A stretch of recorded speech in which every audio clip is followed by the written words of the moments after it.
here we go. But I can't hear it. Oh, there's my technical difficulties, folks. Hold on one second.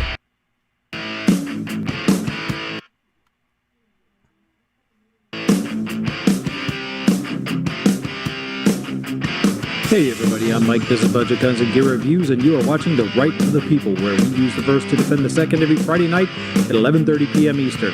So uncover your keyboards, fire up your fingers, and come join the conversation.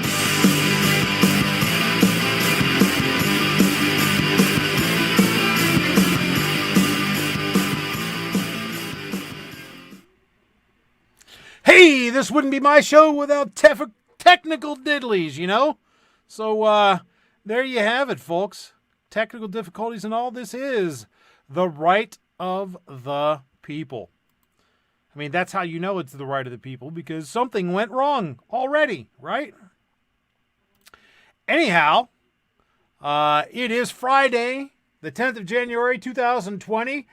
It is 2 whole years of misery, as Pancake Boy out there in the chat put it, since I started doing this show. First one was on December 8th, 2017. Wow. I can't believe it's been that long. I want to say thanks to those of you who have suffered through 2 years of this, you know, and keep coming back. I got to wonder why, what exactly drives you to put yourself through such torture. But, yeah. Thanks. I want to say hello to everybody out there in my wonderful panel. We got the Kingpin himself, David Bowling. How you doing, sir? Mighty fine. Thanks for having me, sir. Hey, no problem, man. You are always welcome. We have Mike from GunTube, as we are broadcasting on GunTube Chamber. Pluck the duck, load one in the chamber, right? Otherwise known as Night Strike. How are you, sir? Man, you're spilling all my secrets. You need to stop that. I mean, I'm going to have to send a cease and desist. Uh-oh. I'll ignore that like I've done all the others. Yeah, throw them in the trash. Right. The hell with them. Whatever. I'll do what I want. And I have a response to that. What's that? But, oh well. That's right. But, oh well. And we have the irascible yet lovable Squibload. How you doing, sir? Hey. Hey.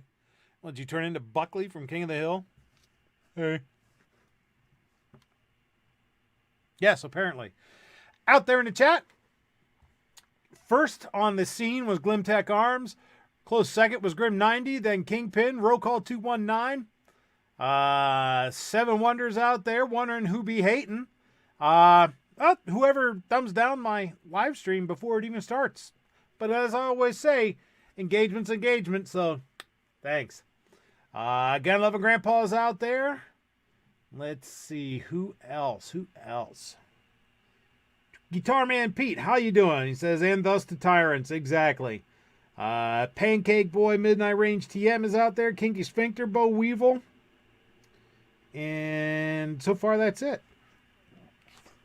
We have 13 out there watching the chat. If you haven't sound off in the chat so I can say hello. Also, don't hesitate to add anything to the conversation, because that's what this is. This is not like radio or TV where it goes one way. This is a two-way conversation. I want to hear from you as well.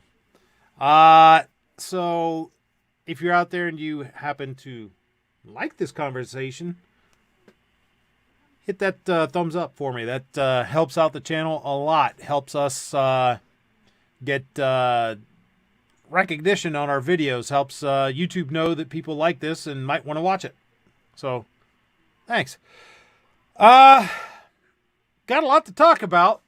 The Democrat legislature in Virginia took over this week. A couple days ago, they were formally sworn in and are now officially in control of the state of Virginia. And they wasted no time exercising that control to the detriment of the freedom of the good people in Virginia. This is from WTOP.com. It's an Associated Press article from January 10th, 2020. Virginia lawmakers vote to ban guns at state capitol. Richmond, Virginia. Virginia lawmakers voted Friday to ban firearms at the state capitol, the first in what's expected to be many contentious gun votes in coming weeks. Newly empowered Democrats, who make up a majority of Special Rules Committee, voted to ban guns at the Capitol and a legislative office building, despite bitter protests from Republicans saying the move was needed to protect public safety. Our focus here is to keep everybody safe, said House Speaker Eileen Filler-Corn. Really? Wow, sorry, that name just threw me for a loop. My mind just started making up all kind of inappropriate stuff there. These are policies and rules that should have passed a long, long time ago. Public officials have expressed concerns about planned January 20th rallies that are set to draw huge crowds of pro-gun and gun control advocates. Gun advocates from around Virginia and even out of state have pledged to turn out in force to highlight their resistance to proposed gun control measures. Democrats initially indicated that the new ban had been recommended by law enforcement. I just have to say that this is something that's been recommended by our Capitol Police. And I think there are times when we sort of have to trust what our law enforcement officers are telling us, House Majority Leader Charniel Herring said. No, you don't. But Capitol Police Colonel Anthony Pike said after the vote that he made no recommendations on whether guns should be banned, only on how to implement the ban Democrats wanted. The new policy will require that everyone entering the Capitol, except for lawmakers, must go through a metal detector. GOP lawmakers accuse Democrats of rushing through an unnecessary policy and then trying to lay it at the feet of the Capitol Police. That was a deliberate misrepresentation, said GOP Delegate Kirk Cox. There's just no way around that. The new policy takes effect at the end of Friday. Republicans said visitors to the Capitol and lawmakers should be able to choose to protect themselves as they see fit. Some GOP lawmakers routinely carry guns while at the legislature. One of them, Republican Senator Amanda Chase, would not say whether she would comply with the new rules. Virginia's Constitution blocks lawmakers from being arrested during legislative sessions except for egregious crimes, and Pike said Capitol Police will not arrest any lawmakers who violate the gun ban. Previously, anyone with a valid concealed handgun permit was allowed to bring a gun into the Capitol. Weapons were banned in certain parts of the building, which was designed by President Thomas Jefferson, including the Senate Gallery and the governor's office on the third floor. One Democratic committee member cited two past incidents of arguing for the new ban. In 2006, a Republican delegate's handgun accidentally discharged in his office and was stopped by a bulletproof vest hanging on the door. And in 2017, a Republican state senator left his gun behind in a conference room. Virginia Governor Ralph Northam has banned guns from other state buildings, continuing a policy started by his predecessor, former Governor Terry McAuliffe, in 2015. The debate on whether to ban guns in the Capitol is part of the larger fight over guns that's set to dominate this year's legislative session. With a full majority at the State House for the first time in a generation, Democrats have promised significant new gun restrictions, including universal background checks, a ban on assault weapons, and a red flag law that would allow authorities to temporarily take guns away from anyone deemed to be dangerous to themselves or others. Gun owners are demanding that local government officials establish sanctuaries for gun rights. More than 100 counties, cities, and towns have declared themselves Second Amendment sanctuaries and vowed to oppose any new unconstitutional restrictions on guns.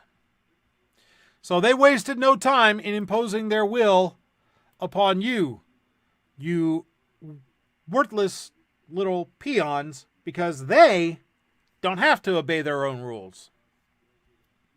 Isn't that wonderful?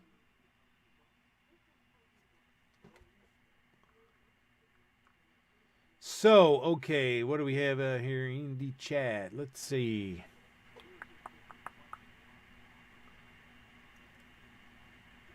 I think it's funny that every time that they pass one of these bills or make one of these laws or whatever that's supposed to benefit the community at large, none of them are held responsible for it.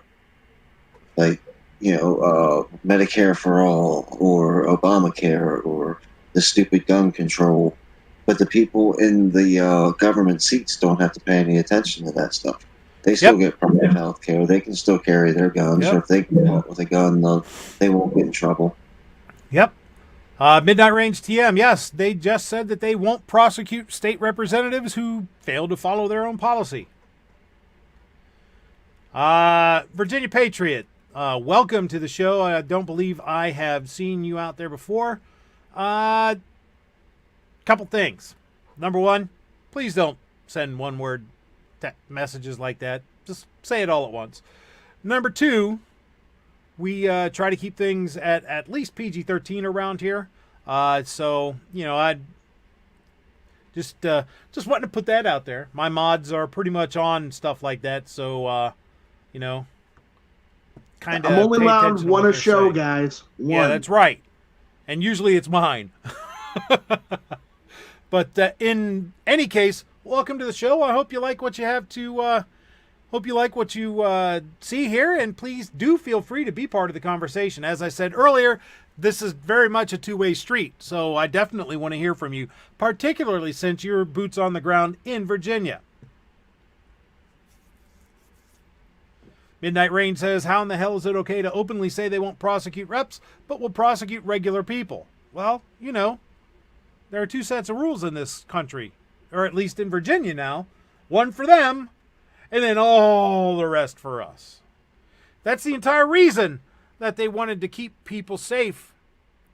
And by people, I mean real people, meaning lawmakers and government employees, because they know that the Virginians are getting, they're getting into tar and feather territory, and they want to protect themselves from that.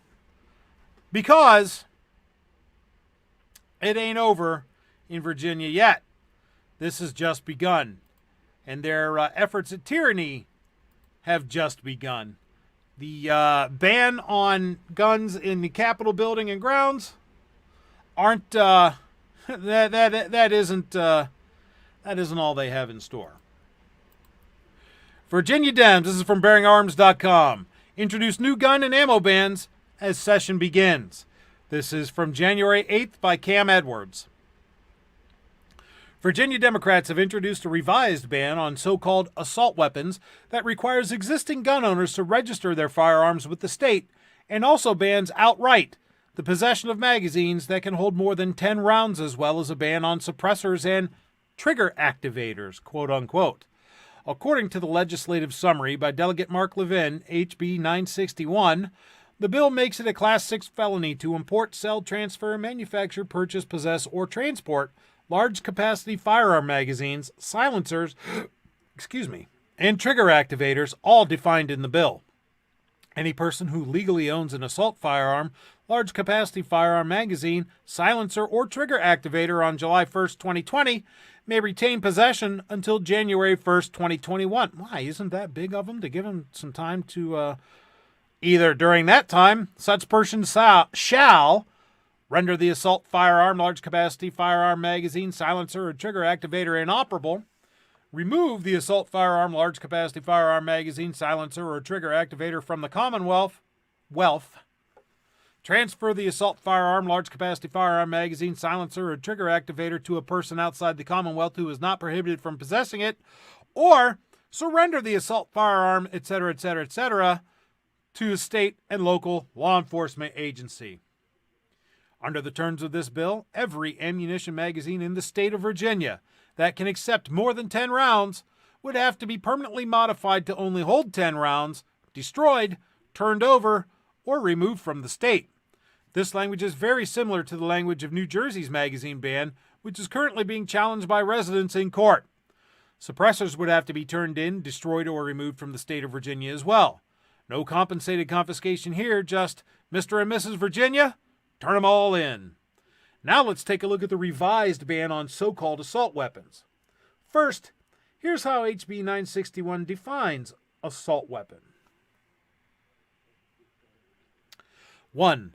A semi-automatic centerfire rifle that expels single or multiple projectiles by action of an explosion of a combustible material with a fixed magazine capacity in excess of 10 rounds. 2. A semi-automatic centerfire rifle that expels single or multiple projectiles by action of an explosion or combustible material that has the ability to accept a detachable magazine and has one of the following characteristics: a folding or telescoping stock, a pistol grip that protrudes conspicuously beneath the action of the rifle, a thumbhole stock, a second hand grip or a protruding grip that can be held by the non-trigger hand, a bayonet mount, because, that's just so horrible in crimes. There are drive-by bayonettings every freaking day. A grenade launcher, because same thing. A flare launcher, same thing. A silencer, a flash suppressor, a muzzle brake, a muzzle compensator, a threaded barrel capable of accepting a silencer, flash suppressor, muzzle brake, or a muzzle compensator, or any characteristic of like kind as enumerated in clauses I through XII. 3. A semi-automatic centerfire pistol that expels single or multiple projectiles by action of an explosion of a combustible material with a fixed magazine capacity in excess of 10 rounds. 4. A semi-automatic centerfire pistol that expels single or multiple projectiles, etc., and has either a folding or telescoping stock, a thumbhole stock, second hand grip, capacity to accept a magazine that attaches to the pistol outside the pistol grip. A shroud, because, shrouds are evil. A shroud that is attached to or partially or completely encircles the barrel and permits the shooter to hold the pistol with the non-trigger hand without being burned. A manufactured weight of 50 ounces or more when the pistol is unloaded. A threaded barrel capable of accepting silencer, flash suppressor, barrel extender, forward hand grip, any characteristic of the kind. 5. A shotgun with a revolving cylinder that expels single or multiple projectiles by an explosion of a combustible material. Or a semi-automatic shotgun that expels, etc., that has one of the following: telescoping stock, thumbhole stock, pistol grip, ability to accept a detachable magazine, a fixed magazine capacity in excess of 7 rounds, or any characteristic of like kind. Assault firearm includes any part or combination of parts designed or intended to convert, modify, or otherwise alter a firearm into an assault firearm, or any combination of parts that may be readily assembled into an assault firearm. Assault firearm does not include a firearm that has been rendered permanently inoperable, an antique firearm, or a curio or relic. As you can see, not only does the bill broadly define an assault weapon, it also apparently designed to encompass 80% lowers and other gun parts, meaning even if you register your firearm, more on that in a moment, you may not be able to repair it if need be. As Governor Ralph Northam promised, the revised gun ban contains a grandfather clause that, quote, allows Virginians to maintain possession of the firearms they legally own, but at a cost. Any person who legally owns an assault firearm on July 1st, 2020 may apply for a permit to possess such assault firearm. The application shall be on a form prescribed by the Department of State Police and shall include a certification statement to be signed by the applicant under penalty of perjury, certifying that the applicant is the lawful owner of the assault firearm and that the information presented on the application is true and correct. Upon receipt of a complete application for a permit, the Superintendent of State Police or his designee shall issue a permit to the applicant. I'm surprised that it shall issue and not may issue. The Department of State Police may charge a fee not to exceed $50 to cover the cost of the issuance of the permit. The permit shall contain the name, address, date of birth, gender, height, weight, and color of the hair of the applicant and a description of an assault firearm, including the make, model, caliber, and serial number of the assault firearm and any other information as required by the Department of State Police. Except as provided in subsection E, the permit shall not be transferable to another person, etc., etc., etc. This language looks to be borrowed from New York's SAFE Act. The one that required New York gun owners to register their so-called assault weapons with the state, but almost no one complied? Yeah, that one. Remember, the original assault weapons ban introduced by Senate Majority Leader Dick Saslaw banned the possession of these firearms. That's what Democrats want. Now they're promising gun owners they can keep their rifles as long as they provide the state with a list of everyone who owns one. This is not a serious attempt at moderation by the governor or his legislative allies. This is simply criminalizing possession of the most commonly produced rifle in the United States and flies in the face of the constitutional rights of Virginians. Delegate Levin has also introduced HB 899, which would ban the possession and use of restricted firearm ammunition in the state. It makes it a felony to own any ammunition that meets the following criteria: Teflon coated or coated with a similar product, commonly known as KTW bullets or French arcanes, or Cartridges containing bullets coated with a plastic substance with other than lead or lead alloy cores, jacketed bullets with other than lead or lead alloy cores, or cartridges of which the bullet itself is wholly composed of a metal or metal alloy other than lead, but the definition does not include shotgun shells or solid plastic bullets. In other words, any non-lead ammunition would be banned in the state, and you'd be a felon for possessing a single round of lead-free ammo. This is not only going to ban some of the most common ammunition, but it's even ridiculous from a gun control perspective, given the push in places like California to ban lead ammunition for hunting. Both of these bills violate the constitutional rights of Virginia residents, and if they become law, they most certainly will be challenged in court. Unfortunately, with bills like this, Democrats are making it clear that their goal is to try to ban their way to safety, and they're prepared to turn a lot of Virginians into felons overnight in order to get their way. Now that the session is underway, I'll be doing my best to keep track of bills like these, but if you're a Virginia gun owner, make sure you're checking in regularly with the NRAILA, the Virginia Shooting Sports Association, and the Virginia Citizens Defense League as well. I would add the Virginia chapter of Gun Owners of America as well. So far, what do you guys have to say about all this garbage? By the way, that would ban this. This solid copper ammo. Gone. Bye. I'd be felon. Because I wouldn't turn in shit. Kingpin? Night Strike? Squib? Yeah, I mean, it's just, it's an onslaught that everybody knew was coming. You know? I mean, I don't know what to say. You got to pay attention to what's going on.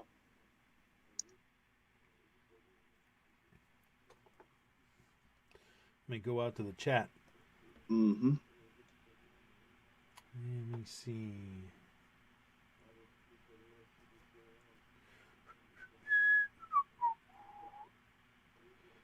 Let's see. They're 9mm. Hello, by the way. Says because they're trying to vilify citizens that carry guns, reps are protecting themselves. They don't want civilians to have that luxury. Absolutely right. Guitar Man Pete says, I wonder if a budget midnight thing would work in a few months. Let's see. A bullet doesn't use an explosion. It's a pressurized burn.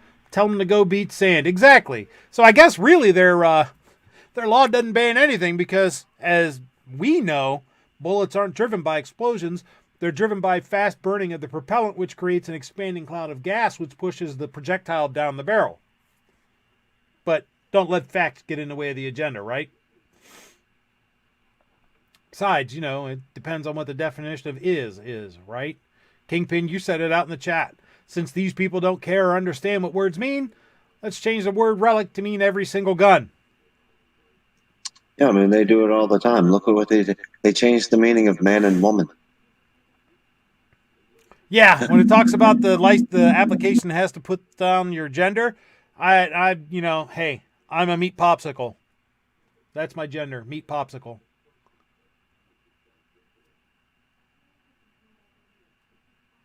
That's exactly it. I thought about that on the new 4473 that they're going to come out with different gender options.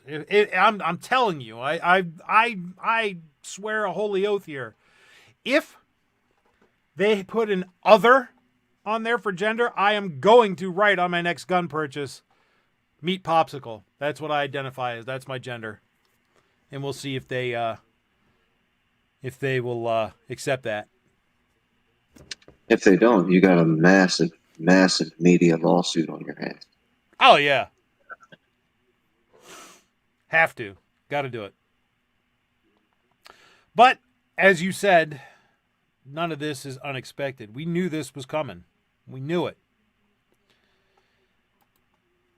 Northam, though, did put out a list of the gun control measures that he backs. So does that mean that he won't sign any others that are passed? Who knows? Let's look. Well, he did say that he wasn't endorsing any of those others, just the 8 that he put forth originally. Well, this is a piece But the guy's also a rabid He's a ravenous liar, too. What? Say it isn't so. You mean the Virginians elected some kind of shady character? I mean, it's not like he would appear in public in blackface. Oh, wait a minute. Or KKK would. Yeah. Anyhow, this is a piece from the Roanoke Times. Northam administration outlines gun control measures it backs, including assault weapons ban with permits for existing owners. The Northam administration threw its weight Thursday behind the 8 proposals it will back on gun control this legislative session, including a ban on assault weapons defined as any semi-automatic rifle or pistol with a magazine that holds more than 10 rounds. The Northam-backed bill would go into effect in July, but would allow people who already own an assault weapon to obtain a permit from the state for restricted use. Without a permit, the guns would have to be disposed of, surrendered, or made inoperable by January 2021. Bills add specificity to proposals Governor Ralph Northam outlined in the aftermath of the May 31st shooting in which a Virginia Beach city employee fatally shot 12 people. The proposals represent a small portion of the bills filed on gun topics so far this session. We are not taking positions on any other bills, said Public Safety Secretary Brian Moran during a presentation Thursday morning to state officials and community activists. The Northam-backed assault weapons ban will be sponsored by Delegate Mark Levine, Democrat, Alexandria, and Senator Adam Ebbin, Democrat, Alexandria. It is different from a bill filed by Senate Majority Leader Dick Saslaw, Democrat, Fairfax, which does not include a grandfather provision for current owners of weapons deemed assault weapons. The lack of such a provision in Saslaw's bill has raised concerns among some gun rights backers about confiscation. Saslaw has said this bill will be amended in committee to resolve some problems. The Levin-Ebbin proposal would make it a Class 6 felony to import, sell, buy, transfer, or build an assault weapon within the state.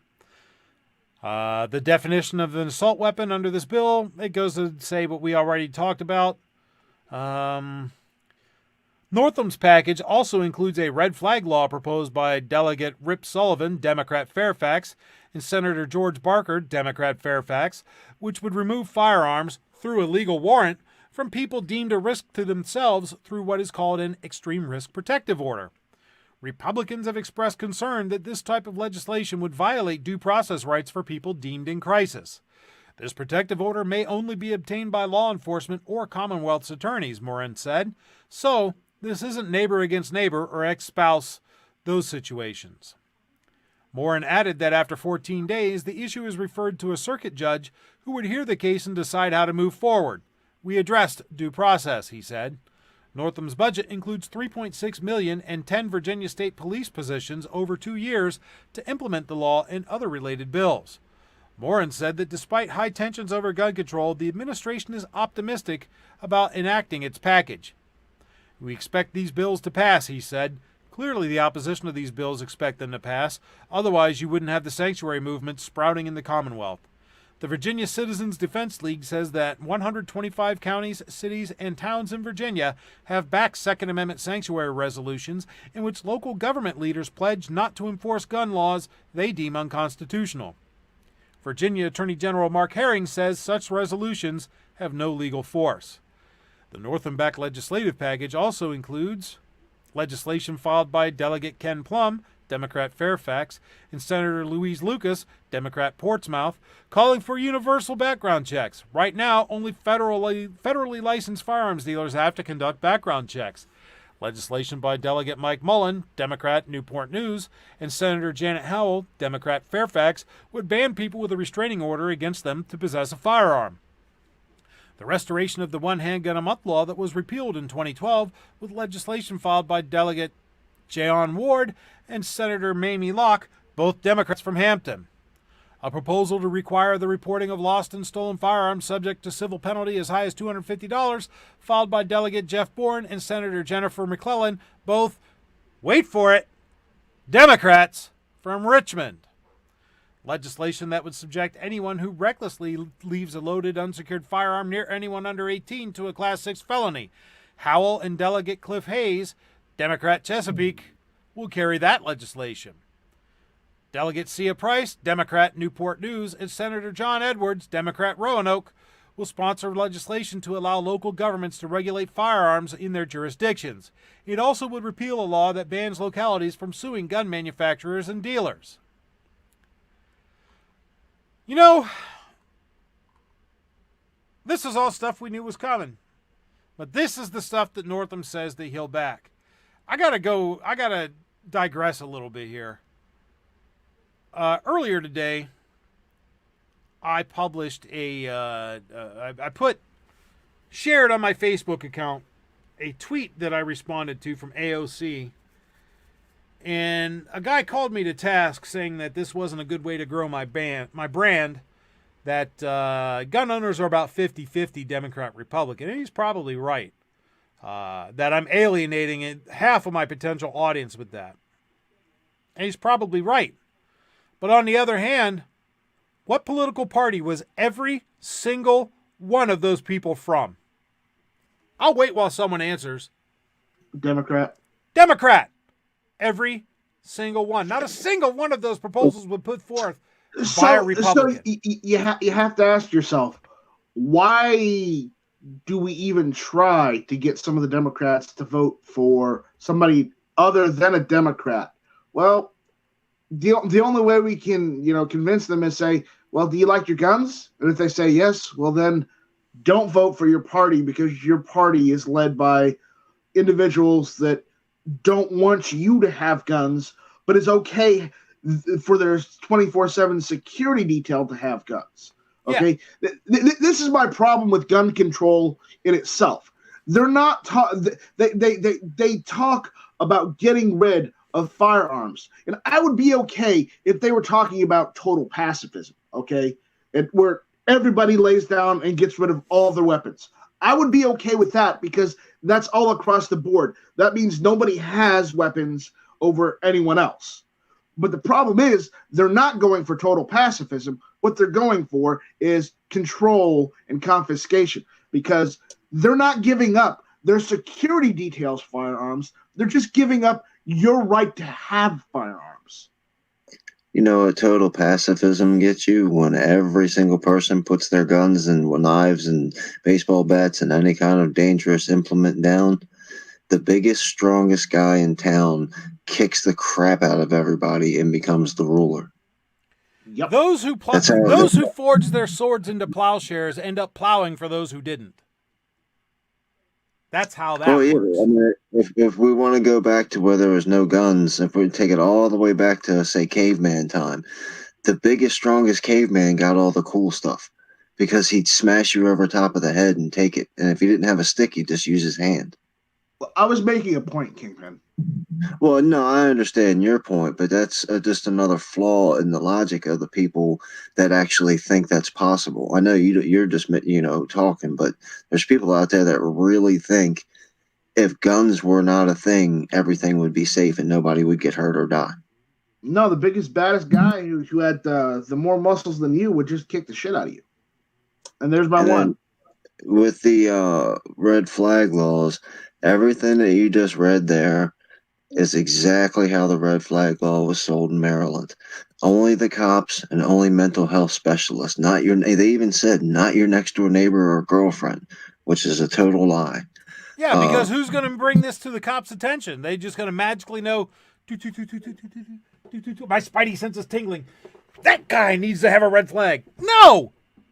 Ex-spouses, girlfriends, employers, teachers, your kids' teachers, everybody is going to be telling the cops about this, and then the cop will go get the red flag order. That's how it works.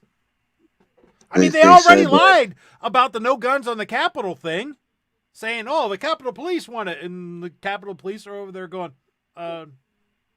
no, we didn't say that. So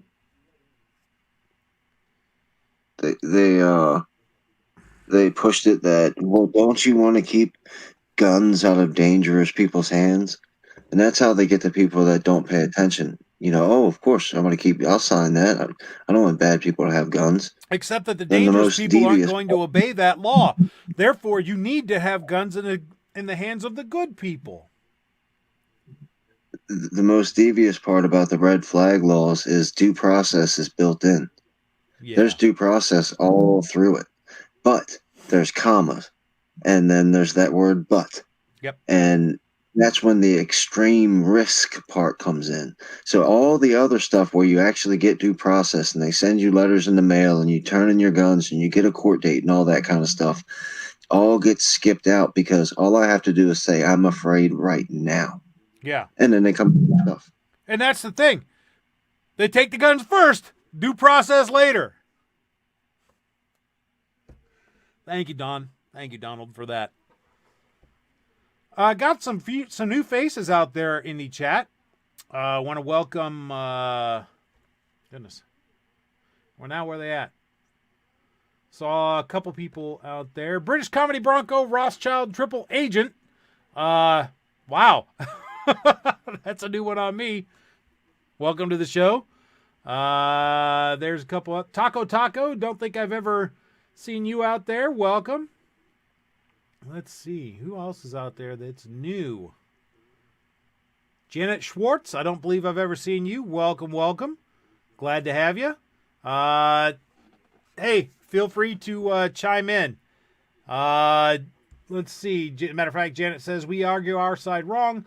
Guns are assault weapons. They don't shoot marshmallow candy or love glitter. They shoot bullets. That's why we have them for protection. If civilians don't need them, why do cops? I understand what you're trying to say. They are weapons, and you're absolutely right. But assault weapon is a term made up to demonize them. If you would like to say they're defensive weapons, hey, that's not a problem, because defensive weapons are used to defend people, not commit an assault. And that's where they're getting, because words mean things, and words have power. And they know that. That's why they've controlled the narrative via their lackeys in the media. Let's see.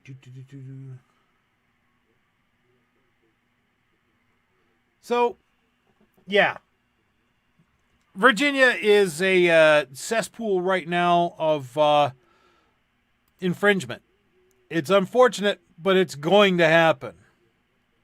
It's going to continue to happen. And, I think that the good citizens of Virginia can go ahead and rally. They can go ahead and raise all the cane that they want to right now. But I think that cane should have been raised prior to the election. On the other hand, I do like the Second Amendment sanctuary movement, and I do like the fact that you guys are standing up. You're awake. You're mad as hell, and you're not going to take it anymore. And you're telling these people what they should not be doing. I love that. Better late than never, I guess. But I think that this is the best effect that you're having right now is you're waking up other areas, because I know that Second Amendment sanctuaries, they were a thing before Virginia started to happen, but they're really taking hold now. As a matter of fact, they're starting to take hold in my home state of Ohio. Most of our counties have some sort of movement right now to become Second Amendment sanctuaries. We'll see how successful they are. I suspect that the urban counties aren't going to have any success, but maybe I'll be wrong. Maybe voter apathy will stand aside there, and everybody who's actually interested will stand up on their feet and tell their elected representatives about it, and those who don't care just will sit down and their voices won't be heard. I don't know. My friend Michael Sines put out a video the other day, and one of the things that he said in it stuck out to me about the sanctuary cities. And I understand the sanctuary city thing, but the point that he made was a sanctuary. He brought up the Hunchback of Notre Dame, when he would crawl up into the bell tower and start screaming sanctuary so people wouldn't hurt him. Yeah. All we're doing is making a place to hide. We're running and hiding to protect our rights when we should stand up further and get right in their face. And, I hate to sound cliche, but from my cold dead hands kind of stuff. Well, I don't think that this is running and hiding. I think this is saying in this county, from my cold dead hands, you're not doing it. And that's another perspective as well. It's just I thought it was interesting that he was bringing out the other perspective of the hiding, So I mean, I can see it both ways. I'm for the sanctuary cities. It's a good start. It's a way to show the flag and say, hey, look, we over here don't believe in that stuff kind of stuff, and if you don't believe in that stuff over there, then we can be partners. I missed out on some of this. I stepped away to shoot a beer commercial. But now that I'm back, you brought up the Michael sign. Yeah, I am. Stay thirsty, awesome. My friends.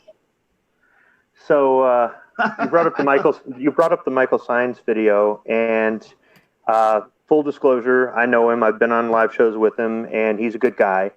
But I'd like to use his video as an example. I'm not singling him out because there's other people that have done videos in this way too. And he was just short of inciting violence. He never said, grab your AK and meet me at the Capitol. He said everything but that. And there have been some other people that have, and there's some big channels too, which I just think they're strictly going for analytics.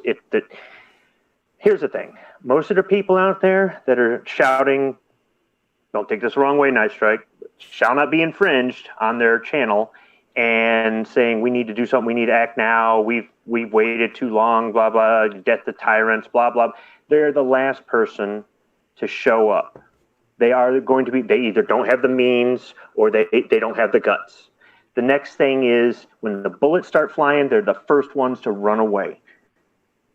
So I'm not saying we should never, ever break glass in case of tyranny. But there are a lot of angry people out there running their mouths. And as much as I don't agree with the whole optics of open carrying a gun at a rally in a state where you can legally open carry, because I think that normalizes it and that says this is what we're here for. Trying to incite a rebellion, a civil war, civil disobedience, violence against...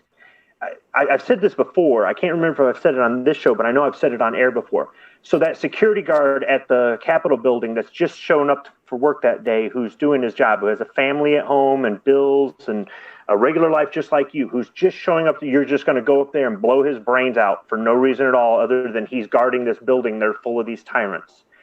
I'm not saying that there wouldn't be some sort of situation where it would lead to that, but we are so far from that. And I know there are people out there who don't want to hear that, but I think you either lack experience in the Second Amendment fight or you lack experience in life, where there's maybe some sort of other underlying thing going on in your life, and this is just how you're channeling your anger. It's not helping. It's really not helping us. Yeah, Nobody likes the legislation. Nobody likes every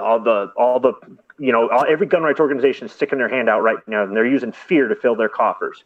Nobody likes I mean, to some extent, talking about Virginia is getting old already, and they haven't even passed one damn law, and there's people out there already talking about it's the boogaloo. I can't stand hearing that word, the boogaloo. You probably just got this video struck. They'll probably shut down the live stream now. Sorry, man. Sorry. But it's just the whole, there are a lot of people that are angry. There are a lot of people that are posers. Be careful of some of these big YouTube channels that just want to get you riled up so you keep putting money in their Patreon or keep watching their channel. Okay? I'm not saying that there will never be a situation, but some of you guys, have you ever been shot at? It ain't pleasant. Have you ever watched your friend get blown away right next to you? And I mean, this is not as simple as, there's 50 of us and 5 of them, and we got rifles and they got handguns, and we're going to go in there and we're going to change the world. And then what? They're going to surround the damn building and wait you out. I mean, or they'll just run a tank into it, inject tear gas your ass. Yep. Set you on fire, burn you down. Pretty much. My thing is, I don't like all the BS. And some people are picking their wording really broad. They're using Constitution like the other side uses assault weapon. Okay, we all know assault weapon is a phony term. Some of you guys are talking about constitutional stuff when it really isn't constitutional. Okay, constitutional is on a federal level. This is a state issue. So I'm just saying that. On the other hand, states do have constitutions. States do have constitutions, but when they say constitution, they're implying the Second Amendment. It's just like Second Amendment sanctuary. Okay, the federal government isn't coming into Virginia trying to take the guns away. So when the federal government, then it can be a Second Amendment station. But it's semantics to some extent. But what I'm saying is, just slow down, calm down, and let's try to use our heads and let's fight this way we've been fighting it. Because for those out there who say, we keep losing. There are times where we lose and there are times where we win. There are times where we lose, and then 6 months later, we've got 6 victories. You've got to look at it overall. You've got to look at it objectively. That's why I like the fact that you bring a little bit of everything on this show to people. You don't just doom and gloom and send your money to Budget Guns and Gear, and then that's it. You also bring up some of the positive things, some of the times where we are able to push back, gain momentum, gain ground. If you think you can win this fight either by running down there with your guns or by sending a check to the GOA, and then you'll never have to fight for the Second Amendment ever again in your life, you're fooling yourself. This fight will go on forever. Your children's children will be fighting this fight if they don't repeal the Second Amendment altogether. It's always going to be there. If you don't like that, then you don't have the stomach for it. You're not in for the long haul. I don't like it. I would rather it be gone tomorrow. I'd rather them say, shall not be infringed as law of the land, next problem. But that's not the way the real world works. So before you go out there and run your mouth and make us look bad, and you do convince some person that's off their rocker to steal their mom's minivan and AR-15 and go down there and embarrass the whole damn community. And you go, see, those gun guys are crazy. Think about what you say. Think about what you say when you're on air. Think about what you say when you're making your videos. I mean, I know sometimes I push that too far, but I don't push it inciting violence. No, we shouldn't be inciting violence. We shouldn't be inciting rebellion. We should not be advocating for the big igloo to kick off. We're not at that point yet. We're not. And I don't want to push away any of my friends, and if I do, oh well. But I'm not trying to tear somebody apart or tear 25 channels apart. I'll do that with other things, okay? But with this is about everybody. Don't quit thinking about yourself and think about the whole community. And if you're pissed off because you're halfway across the country and you can't physically get to Virginia or you can't vote in Virginia or whatever, Patriot in the Dark says send money to the VCDL or whatever. I mean, I guess it's better than nothing, but there are some things that you can't do. But what you can do is take Kingpin's advice and don't let it happen in your state. Yeah. Be active in your local organizations. You know, be a part of that. Do talk to everybody that you can locally. You know, anybody and everybody. Be a good ambassador. Take somebody that's on the fence shooting. You know, show them the right way. Show them that guns aren't evil. Show them that guns are normal. That's what we need to do. We need to normalize firearms. We need to normalize our hobby and pass on our love of this to everybody else. That's when they might have a chance to start understanding where we're coming from and realize that it's not a partisan politics thing. It's everybody's thing. It's not just for us. It's for them too. Speaking of all across the land and from one coast past the other one, good folks in Hawaii may be up for some more restrictions of their already heavily restricted Second Amendment rights. This is from guns.com from 1920 by Chris Eger. I'm not sure how you pronounce it, but by Chris there. Gun group warned state lawmakers considering 5-round mag limit.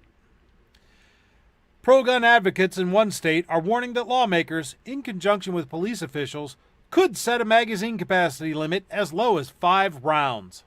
The Hawaii Firearms Coalition, a nonpartisan gun rights group in the Aloha State, met earlier this month with State Representative Greg Takayama, chair of the important Public Safety, Veterans, and Military Affairs Committee in the Hawaii House of Representatives.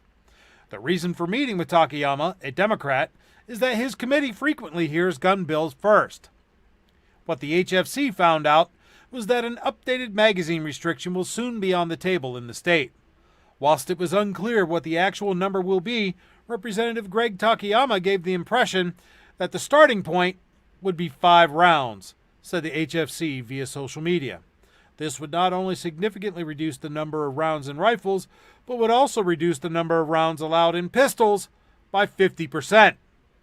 The group explains the Honolulu Police Department Chief Susan Ballard has been working with Takayama for a reduced magazine capacity law. Currently, the state has a ban on the manufacture, possession, sale, barter, trade, gift, transfer, or acquisition of detachable ammunition magazines capable of holding more than 10 cartridges, which are designed for use with a handgun.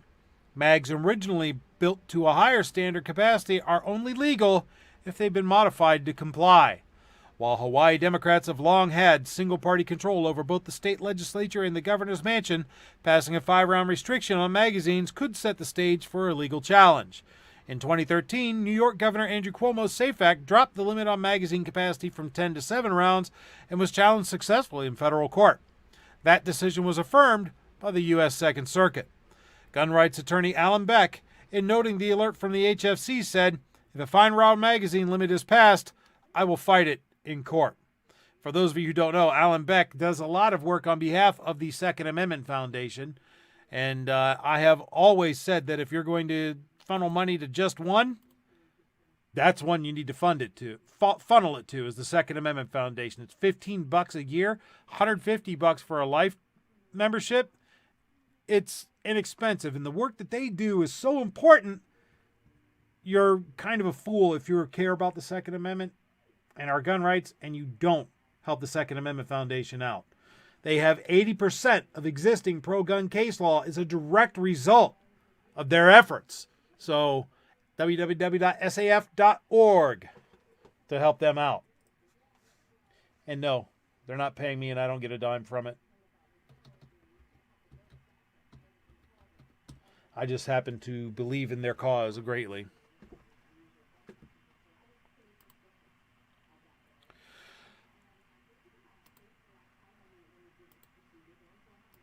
So, Hawaii has long been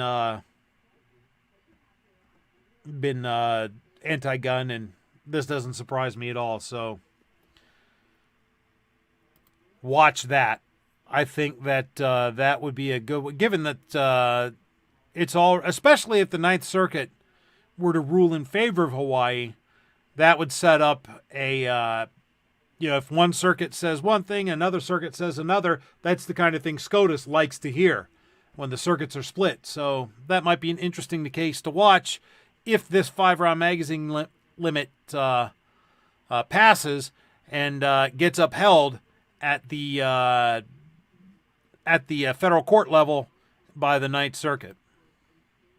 Hey, just remember that every time you see Tulsi Gabbard out there talking about how much she loves this country and how she wants to be the president and how she respects the troops and her brothers and sisters in arms and the Constitution is my whole, all that nonsense she spits. Just because Tulsi Gabbard doesn't like Hillary Clinton doesn't mean she's on our side.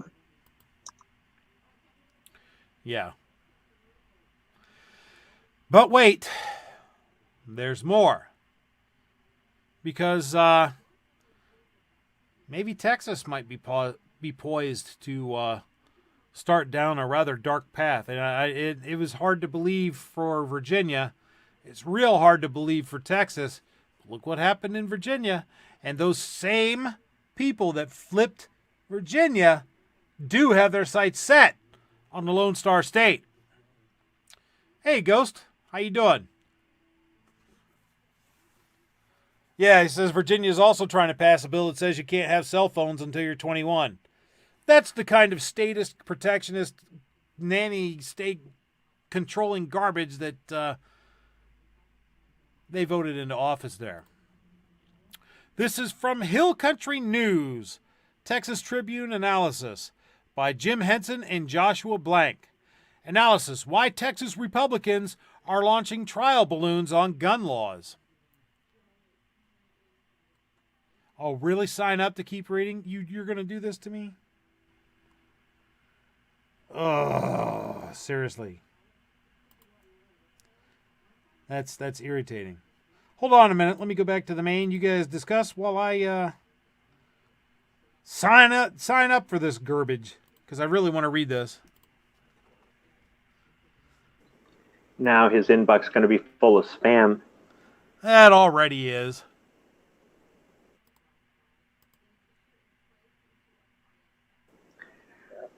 So the whole Virginia thing, it's a good wake-up call. If you're trying to find something positive, something negative, it's a good wake-up call for everybody else. Texas, 2 years ago, I heard somebody say, it'll never happen. Wait, got to put a southern drawl on it. It'll never happen here. Well, you're talking about it.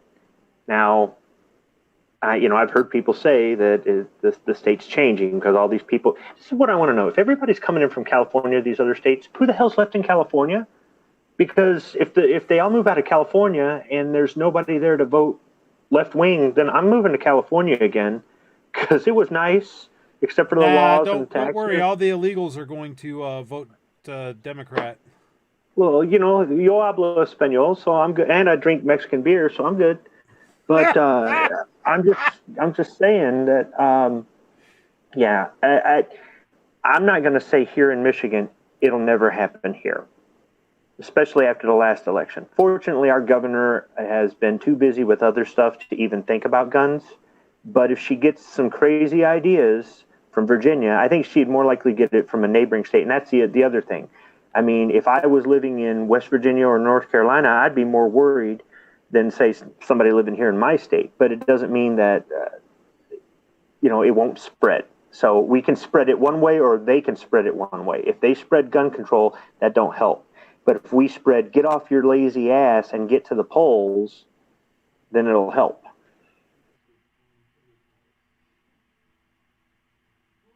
Yeah, absolutely right.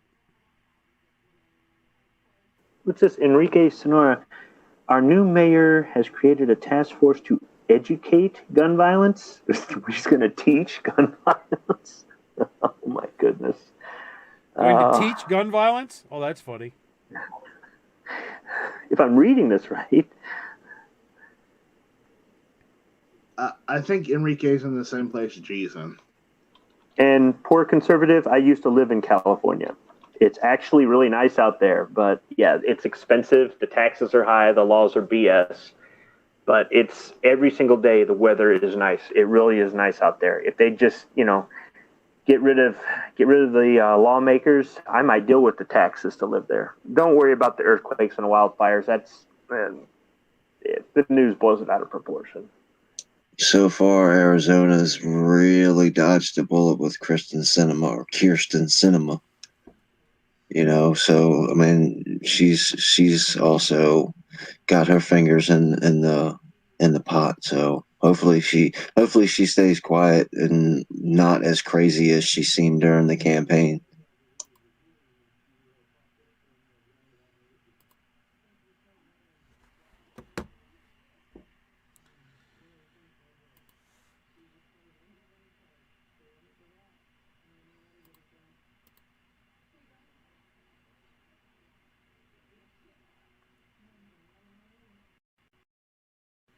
Budget, you there, buddy? Yeah, I'm here. I'm just trying to finish the registration process for Hill Country News. All right, here we go. Okay. Woohoo! Just making sure, right. buddy. Sorry about that, folks. Just making sure you're still alive because, we I'm kind of still want you here. around. Now, in this piece from Hill Country News, Texas Tribune analysis, why Texas Republicans are launching trial balloons on gun laws by Jim Henson and Joshua Blank. Easing gun laws and rejecting gun control has been the norm in Texas politics since before Republicans took control, as a recent roundup of gun legislation in the Texas Tribune amply illustrates. Governor Greg Abbott and Lieutenant Governor Dan Patrick have regularly positioned themselves with an eye on each other and another on primary voters, donors, and that's a clumsily written sentence. With an eye on each other and another on primary voters, donors, and the state's interesting group universe, each trying to occupy the more conservative position. But in their responses to the recurring mass shootings in Texas, that has changed. The two have edged into conversations about red flag laws and increased background checks, positions that have been off limits for Second Amendment advocates housed mostly, if not exclusively, in the Republican Party. While one might be tempted to attribute this repositioning to a rapid shift in public attitudes towards gun safety resulting from frequent local mass shootings, public opinion data suggests, that the more likely source of Abbott and Patrick's change of heart might just be, as with so many other recent changes, an increasingly competitive electoral environment in which primary elections aren't the only elections that matter. In the last 2 years, we've seen Abbott and Patrick floating trial balloons that don't fit the pattern of habitual post-shooting redirection to every policy area except increased gun regulations. For example, consider the 2 and 4 between the state's 2 top officials after the 2018 Santa Fe high school killings. Abbott included consideration of a so-called red flag law on the laundry list of possible measures in his 2018 school and firearm safety plan, only to declare that the laundry list of possible, only to have Patrick declare that the idea dead on arrival in the Texas Senate. Abbott appeared to accede to Patrick's resistance, citing coalescence around the notion of not supporting what's categorized as a red flag law. Yet just more than a year later, after the El Paso and Odessa killings, Patrick floated this message in a conversation with the Dallas Morning News. "I'm a solid NRA guy, but not expanding the background check to eliminate the stranger-to-stranger sale makes no sense to me. The National Rifle Association apparently didn't quite see it that way, comparing Patrick's suggestion to the ideas of Barack Obama and Michael Bloomberg. Shortly after, the governor issued his Texas Safety Action Report, which called on the legislature to consider ways to make it easy, affordable, and beneficial for a private seller of firearms to voluntarily use background checks when selling firearms to strangers.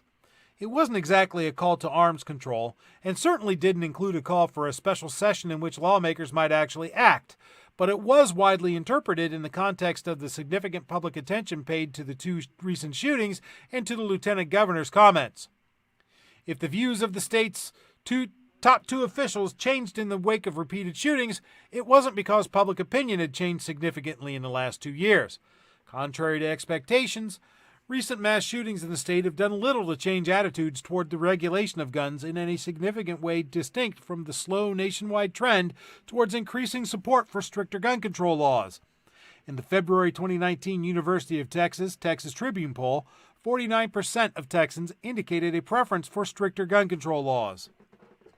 9 months and 2 Texas mass shootings later, support had increased almost imperceptibly to 51%. Changes in attitudes among partisans was also limited. While 83% and 81% of Democrats in February and October polling, respectively, wanted stricter gun control laws, the share of Republicans wanting stricter laws increased by 5 percentage points, from 19% to 24%, while the share wanting to loosen current gun laws decreased by 5 points, from 29% to 24%. Notable, but by no means a significant shift. The expectation that Texas Republican voters uniformly hold a fanatical resistance to any regulation of guns or to any action that would change current laws governing access cries out for qualification, and in some places is clearly and unambiguously wrong. When asked in the October poll whether or not they support requiring criminal and mental health background checks on all gun purchases in the United States, including gun shows and private sales, 81% of Texans said yes, including 93% of Democrats and 75% of Republicans. While there's little evidence of the short-term impact of mass shootings on attitudes, Republican support for background checks has increased across 3 items in the UTTT poll over a period of 6 years, from 55% in June 2013 to 70% in 2016 to 75% in 2019. On red flag laws, 68% of Texans expressed support in October polling, including 53% of Republicans. If majority support among Republicans is not a new development, why would GOP officials raise concerns now?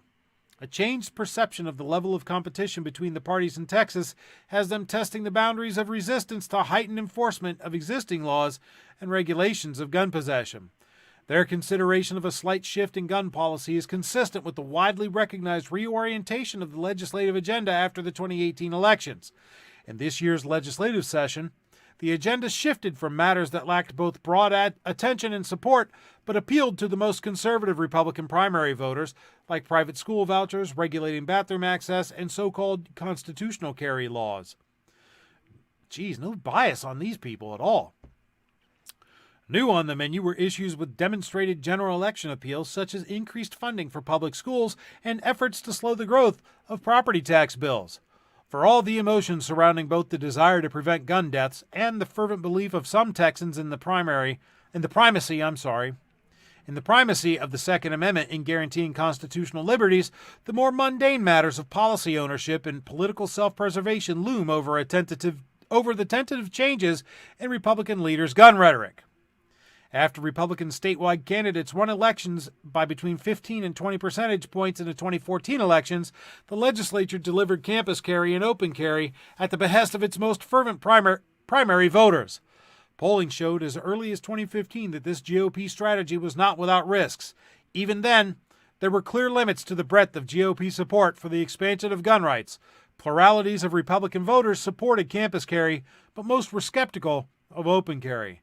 As the Texas Tribune wrote at the time, conservative dominance of low-turnout GOP primaries made quietly going along with open carry a safe bet for most Republicans, because the one clear source of support for open carry was Tea Party Republicans, then at the apex of their influence in Republican primary elections.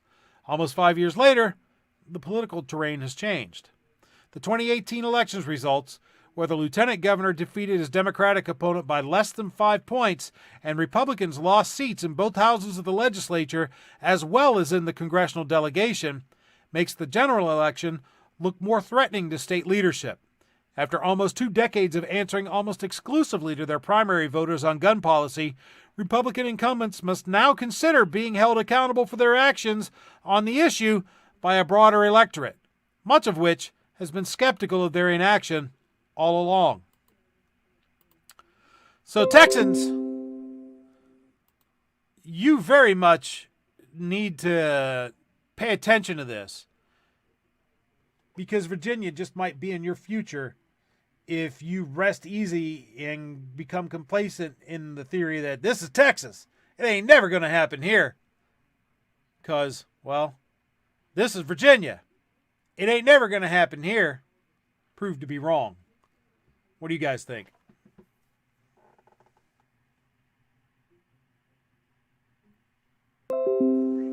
Oh, yeah.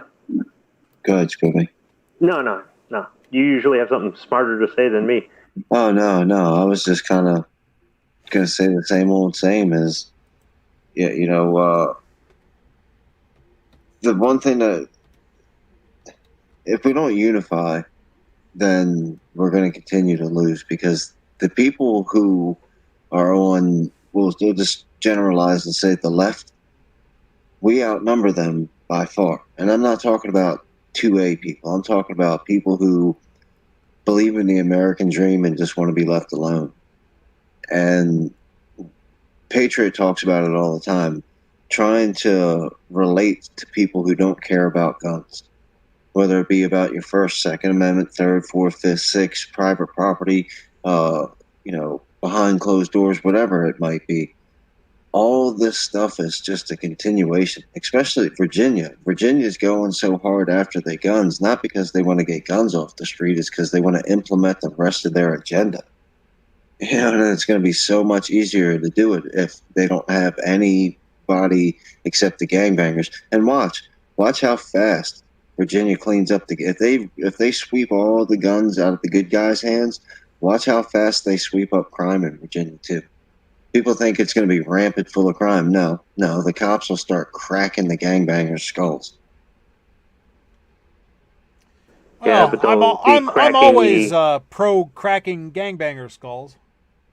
Yeah, but in the process, will they be cracking the law-abiding citizen's skull too? Well, the law-abiding citizen is going to be in his house cowering in fear because there's gangbangers on the street with guns, and you don't have them anymore. Yeah. Baltimore City is a perfect example. They know who the gangbangers are. They know who the drug dealers are. They know where the drug spots are. They know where the prostitutes hang out at.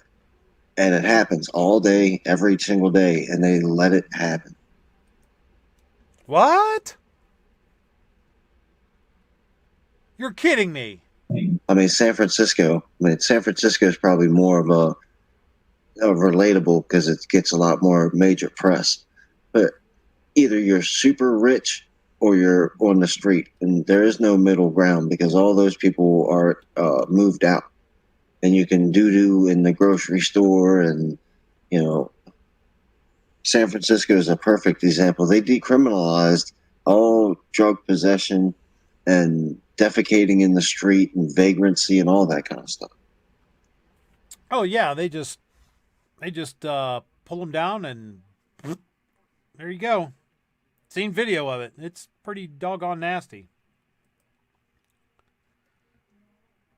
It's actually really doggone nasty.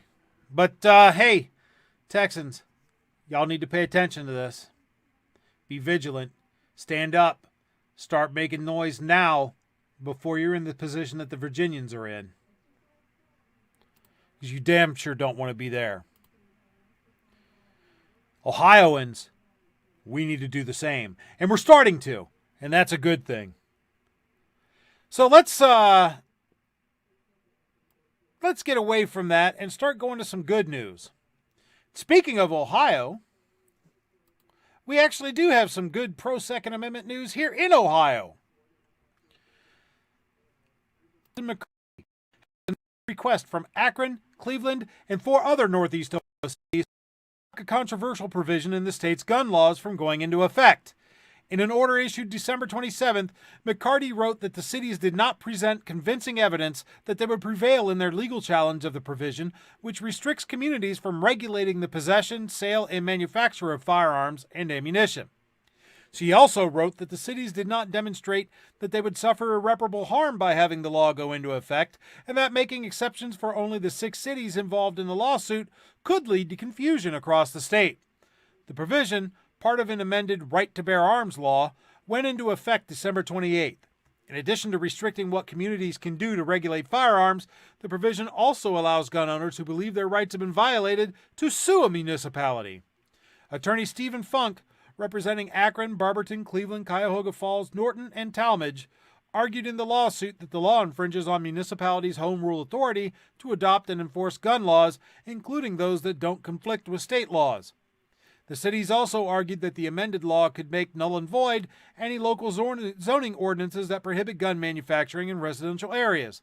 The state, represented by Assistant Attorneys General Heather Buchanan and Brandy Seskus, argued that the provision clarifies the law as it relates to home rule authority and does not automatically preempt any laws already in existence. In her order, McCarty noted the Ohio Supreme Court previously ruled that just because the legislature seeks to preempt local law does not automatically conflict with home rule authority. Funk told Cleveland.com Tuesday he is hopeful that the case will eventually prevail since the judge did not rule on the merits of the city's argument. 2 other similar cases challenging the state law, brought by Cincinnati and Columbus, are pending in courts in Hamilton and Franklin counties, respectively. A spokesman for the Ohio Attorney General's office said the state does not comment on pending litigation. So that's some good news from that lawsuit. Thank you very much, Judge McCarty, for, actually following the law, unlike the activists in black robes up in Washington about 1639. So that's encouraging. But wait, there's actually some more encouraging stuff. But wait, there's more. Absolutely right. That's starting to become a tagline for me too. But wait, there's more. Because I say it just about every week because, well, there is more. There's always more. You can be our new Billy Mays. This is a short piece from Breitbart. FBI 2019 broke records for firearm background checks.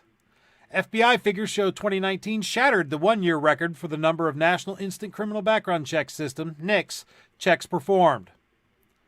Several one-month records were also broken during 2019. The FBI reports there were 28,369,750 background NICS checks performed in 2019. The previous record was set in 2016 when 27,538,673 checks were done. December 2019 helped break the annual record by setting its own high for the number of NICS checks performed. There were 2,936,894 NICS checks performed in December, setting a new tally for the number of checks ever performed in the month of December. On November 15th, Breitbart News reported NICS checks were also at all-new highs during the months of August, September, and October 2019. And on November 26, 2019, Breitbart News reported USA Today's observation that 2019 could break the all-time single-year record for NICS checks. A new record has now been set, and the climate for gun purchases remains fertile as Democrat presidential hopefuls continue to run on taking away Second Amendment rights instead of protecting them. Moreover, states like Virginia, where Democrats are in an all-out war against guns, add to fuel to the fire that is driving law-abiding citizens to gun and ammunition stores around the country. So, folks, as more people become gun owners, that's more allies for the cause. Of course, I got to wonder how many are already gun owners and stocking up. Too many. I follow 3 channels on YouTube, and 2 of the people live in California. And just, let's see, it was December. One of them, the person that didn't live in California, bought a gun for the first time. The 2 people in California, since Christmas, have started up working on getting their guns. So there's definitely new people coming in. It's not just us buying guns over and over again. The other side doesn't understand that when they create a panic, they do 2 things. They create new gun owners, and they make money for the gun companies. When I thought, before the last presidential election, I thought Hillary was a shoo-in. I went out and bought an AK. Not because I really wanted one, not that I have anything against them, but it's kind of like, if I never get one of these, it's no big deal. I've shot them, okay. But I said, nope. It's not just me, but maybe one of my kids might want one of these one day. And I paid a lot more than everybody else paid for their AKs. And what do you know? Trump won. So I guess it's, that's just the way it worked out. But I wouldn't have gone out and spent that money on that. I could have got something different that I would have liked more. Now, I'm not, okay, it's off that list, but it was low on the list. There's lots of people that have panic bought things or said, hey, you're a gun guy. Can you teach me how to shoot? I think I want to buy a gun because of what's been going on. I had a guy at work that was saying, maybe I should get a gun because of what happened, that whole Iraq thing this week, because he's like, there could be a terrorist attack in retaliation in America. And it's like, wow, that would get you to, but how many people after 9/11 ran out and bought a gun, right? Yeah. So I don't think that the other side understands that if they would just leave it alone, we would pretty much go away, and the gun companies would be struggling, and there would just be all kinds of things that they really want to happen if they would just leave it alone. Tony York said it best. He said if they didn't touch gun laws for 10 years, just let people do what they wanted to do, the NRA would go out of business. Yep. A lot of these gun companies, ammunition companies would go out of business. All this. It's unfortunate that the panic is what fills the coffers of the gun rights organizations. It's what makes money for the gun company. It's what gets some people who would never think of even trying to understand what the Second Amendment really means.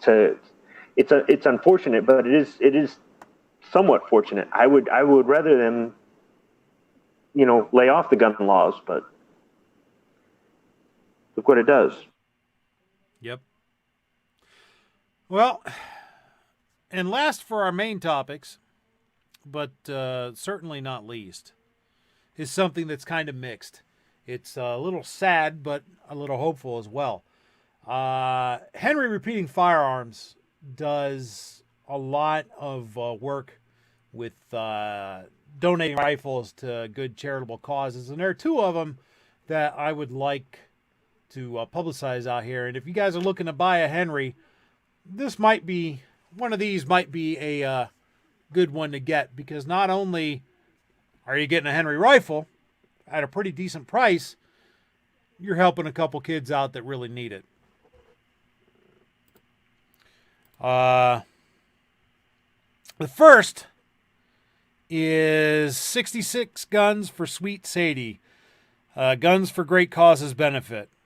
Sadie Kreinbrink, a 3-year-old girl from Ostrander, Ohio, was diagnosed with embryonal, rhabdomyosarcoma. That's it. Rhabdomyosarcoma in February of this year.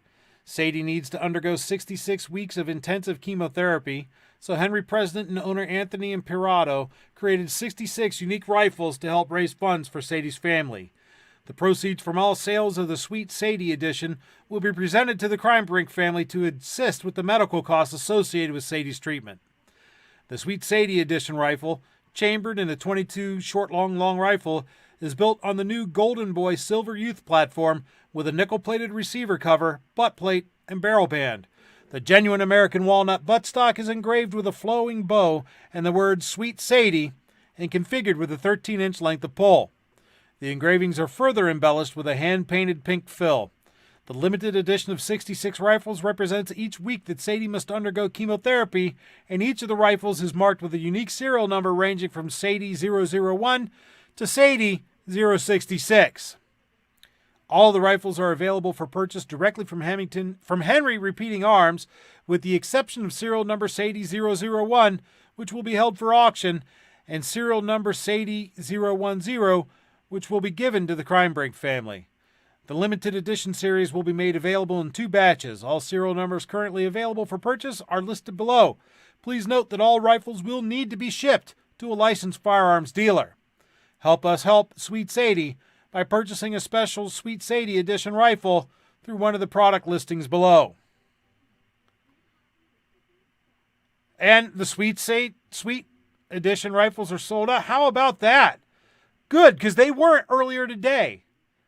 That is awesome. So I guess you can't help Sadie. She's already been helped. That is absolutely awesome. Let's see. Man, you know what I really hope? I really hope that the next one is sold out too. Because the next one is a little boy. And those are sold out. And they weren't sold out earlier today. That is just great. So kudos to you, Henry. This is 60 guns to help Beckett beat it. Guns for great causes benefit. After a heart-wrenching photo of 4-year-old Beckett Burge from Princeton, Texas went viral, Henry president and owner Anthony Imperato created and donated 60 custom rifles to raise money for the family. Beckett was diagnosed with leukemia more than a year ago and has been undergoing rigorous treatment ever since. Proceeds from all sales of the Beat It Like Beckett edition rifle will be presented to the Berge family to assist with the medical costs associated with Beckett's treatment. Beat It Like Beckett edition rifles are a unique configuration with a large loop lever, brushed metal receiver cover, and 17-inch blue steel octagon barrel. The genuine American walnut buttstock engraving portrays a hand-painted gold ribbon, the symbol for the fight against childhood cancer, and the words Beat It Like Beckett. The rifle's chambered in .22 short long rifle with a capacity of 12 rounds of .22 long rifle, or 16 rounds .22 short. So that is awesome. Those are really nice too. I'm so glad that these sold out that quick. And good for you, Henry Repeating Arms, for helping those kids out. You know, that's just, I don't know what's more awesome, that Henry did it or that people bought them out like that doggone quick. Outstanding. So that, again, it's sad that the kids needed this help, but it makes me hopeful that people stepped in and helped them.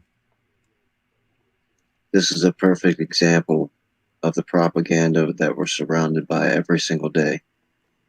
You could probably search and find goodwill stories all day long. You could do a 24-hour show. People could join your show and talk about how their next door neighbor did something nice for them. All that kind of, the negative stuff is what sells. Yeah. And I'm telling you, there's a whole lot more decent, kind, loving, caring human beings in this country than we're being led to believe. You know what? This is American gun owners. This is us. This is who we are. We help people. We are not the ravening demons that the anti-rights, anti-freedom people would have everyone believe we are. This is gun companies. This is people like us who are going to reach out and help people who are in need. This is who we are, people. Not what they try to make us out to be. So this is just so outstanding. Texas Outlaw Michael Sain says, gun folks are the best folks. I can't argue with that in the slightest. Not in the slightest. Now, if you helped out a stranger and you weren't wearing anything that stood out that said you were pro 2A, like a Budget Guns and Gear review hat or something, would you say, oh, and by the way, I'm one of those scary gun guys. What do you think of us now? Probably not. That would be tacky. Yeah. But, you got to wonder, that time you helped that little old lady who had the dead battery or the flat tire, or the time you helped the person who couldn't reach something on the top shelf, or that time that, I don't know, somebody was struggling trying to lift something and you lifted it for them, or whatever it was, Of course, they like this, available on the Budget Guns and Gear Spreadshirt shop. You don't have to tell them that you're one of us. They'll know. What was the name? The Rowboat Mafia or whatever? All those redneck backwoods boys that were saving everybody on their rowboats during that flood. Yeah. Those are probably people that if it was dry land, they'd have walked right by and been like, oh, look at those rednecks. Yep. Absolutely right. When there was 9 feet of water in your front yard, those were the guys that came and saved your life. Yep. Absolutely. But then, we have the salt of the earth people like the folks at Henry Repeating Firearms, and the people that bought all 126 of those rifles, and the people like the aforementioned rednecks. But then we have the people in our next segment. And now prepare yourself for another tale of stupidity in this episode of Moron of the Week. Oh boy, my favorite. This is from KTLA 5 from January 8, 2020 by Erica Martin. LAPD officer charged with brandishing gun during off-duty road rage incident in Santa Clarita. A LAP police officer has been charged with pulling out a gun during a road rage confrontation in Santa Clarita last month, prosecutors said Wednesday. Georgetta Buruana? I don't know. Georgetta was 38, was off duty during the December 14th incident that resulted in her arrest, according to sheriff's investigators. The dispute arose when another driver made a U-turn in front of her in the area of Rye Canyon Road and the Old Road near Six Flags Magic Mountain, the LA County District Attorney's Office said in a news release. The victim told authorities that Buriana displayed a gun in a threatening manner as they drove. The officer, assigned to the LA Police Department's Valley Traffic Division, was charged Tuesday with a felony of brandishing a gun at a person in a motor vehicle. LAPD has yet to confirm whether the weapon involved was Brianna's department-issued firearm. The officer has been assigned home while her case works its way through court. Inmate record shows she was released from custody on $20,000 bond within 4 hours of her arrest. She could face up to 3 years in county jail if convicted as charged, the DA's office said. Brianna is scheduled to return to court February 4th for her arraignment, which was continued from Wednesday. So, yes, a police officer mishandling a firearm in a most egregious fashion. But police are the only ones that should have guns. Yeah, didn't Michael Bloomberg say they're the only ones who should have guns? They're the only ones who should use guns? Yep. Absolutely right. But there is a contender for moron of the week. In opposition to the LAPD officer, in this piece from The Truth About Guns from January 9th, 2020, is this Virginia senator. Virginia senator says he wishes he'd smeared gun owners publicly rather than on a hot mic. By Jeff Hulbert. Virginia State Senator David Marsden wants you to know he is filled with regret after his most recent listening session with Second Amendment activists. Marsden was caught on an open microphone at a hearing this past week disparaging gun rights supporters as childish and even mentally ill. Senator Marsden has now gone public to talk of his deep sorrow and to offer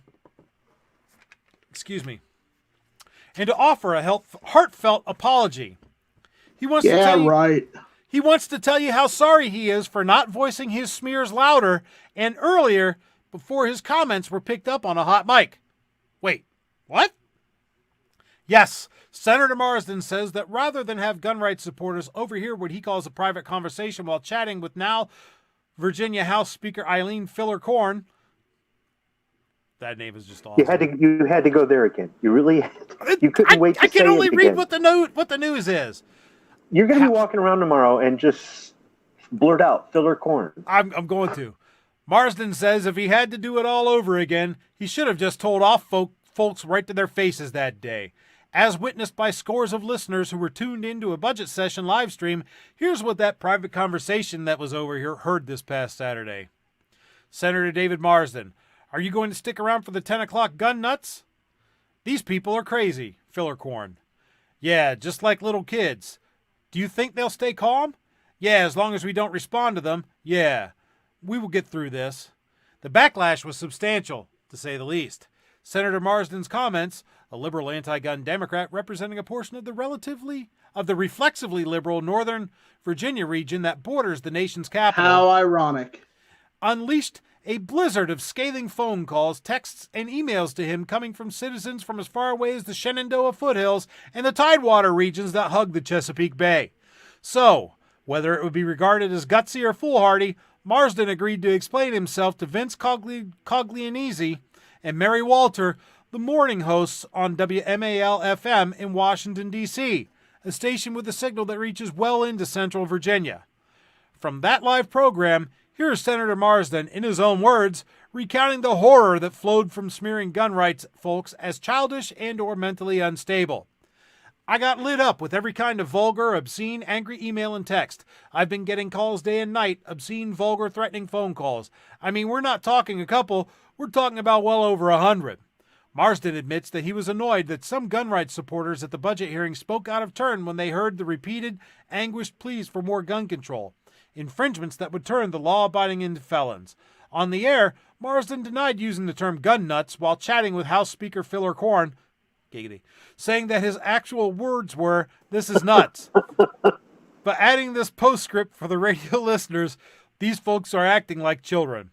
Asked in a follow-up if the senator regretted using disparaging language, not only earlier this week, but again right there on the radio, Marsden doubled down. In retrospect, Marsden told the WMAL audience, what I should have done at some point was just to address the group about their poor childish behavior at this event. I regret that you get picked up on a mic.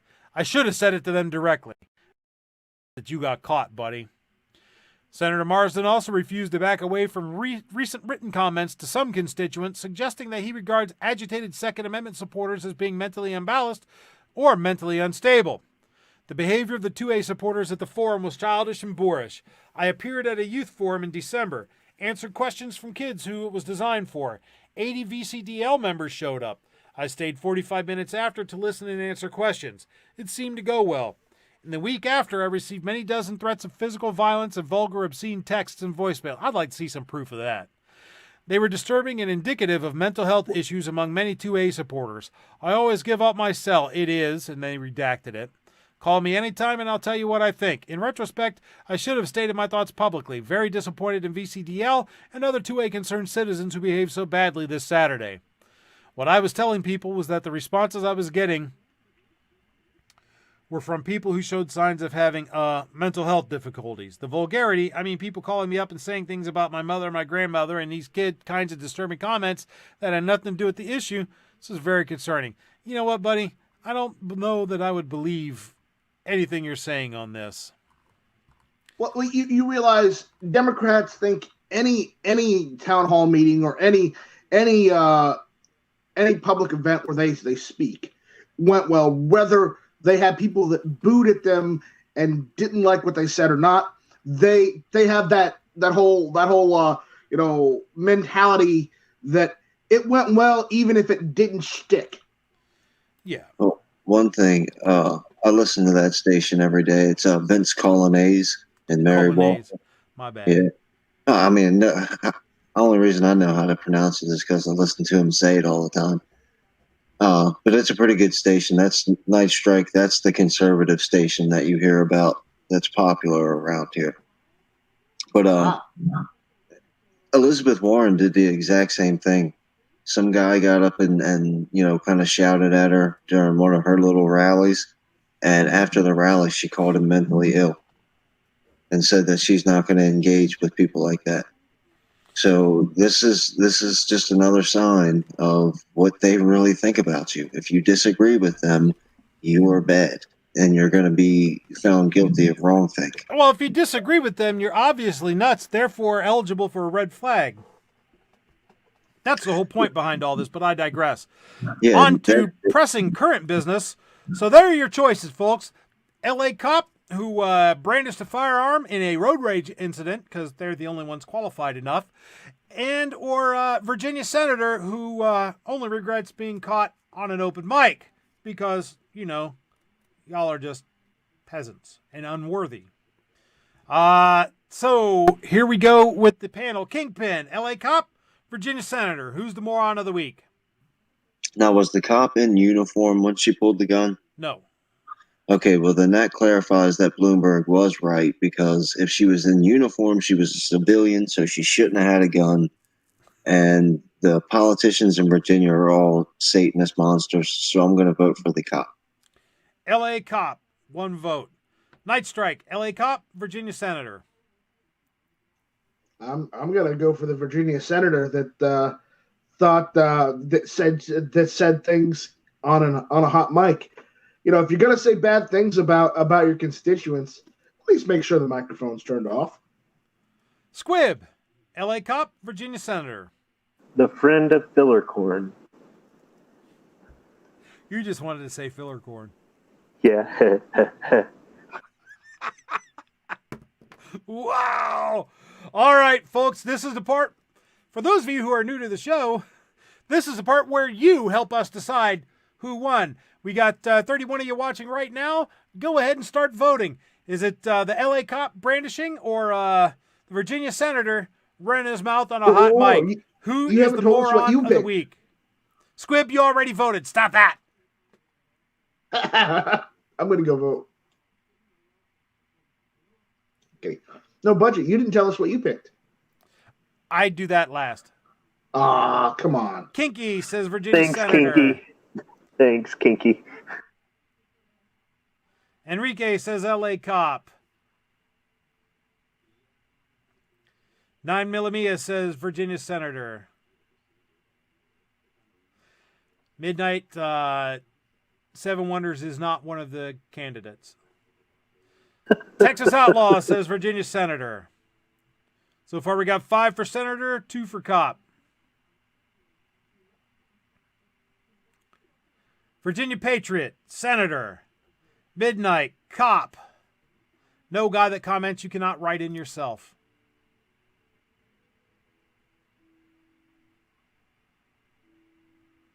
Come on, folks, sound off. Tell us what you think. What if You've already voted. What if guy that comments is the Virginia senator? And he lives in LA, so he could be the female cop. He could. Yeah, he could. He could identify. Identifying as a guy that comments. Yeah. New York Outcast, crazy cop. Come on, folks, 33 of you out there, you got to have an opinion. This is your choice to affect this is your chance to affect the destiny of the show here. Right now we got 4 for LA Cop, 6 for Virginia Senator. Damn, Outcast, I thought you might have my back on this one. Come on, folks. Let me see some more votes. This is for you. I am the law. Yeah. All right, folks. Then I'll tell you that my vote for this is also Virginia Senator. So let's go ahead and make that 7 Virginia Senator, 4 LA Cop. And we're going.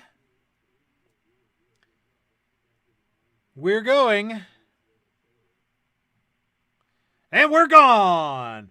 The winner of the Moron of the Week, loser JJA79, comes in with another one for Senator. So, yeah, with 8 votes. I think Hot Mike Guy and Filler Corn, they're both winners today. You said it, man. You're right. 8-4. Virginia Senator wins the Moron of the Week. And there we had another tale of stupidity in this week's episode of Moron of the Week.